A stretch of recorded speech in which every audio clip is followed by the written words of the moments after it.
নাও। দেবতার বিদায়, রবীন্দ্রনাথ ঠাকুর।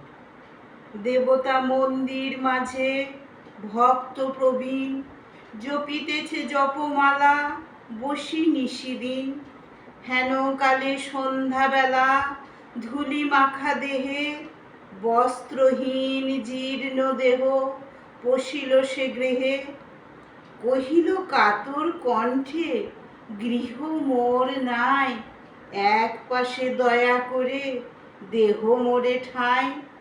সসংকোচে ভক্তবর কহিলেন তারে, আরে আরে অপবিত্র, দূর হয়ে যারে। সে কহিল চলিলাম, চক্ষের নিমেষে ভিখারি ধরিল মূর্তি দেবতার বেশে। ভক্ত কহে, প্রভু মোরে কি ছল ছলিলে। দেবতা কহিল, মোরে দূর করি দিলে। জগতে দরিদ্র রূপে ফিরি দয়া তরে, গৃহহীনে গৃহ দিলে আমি থাকি ঘরে।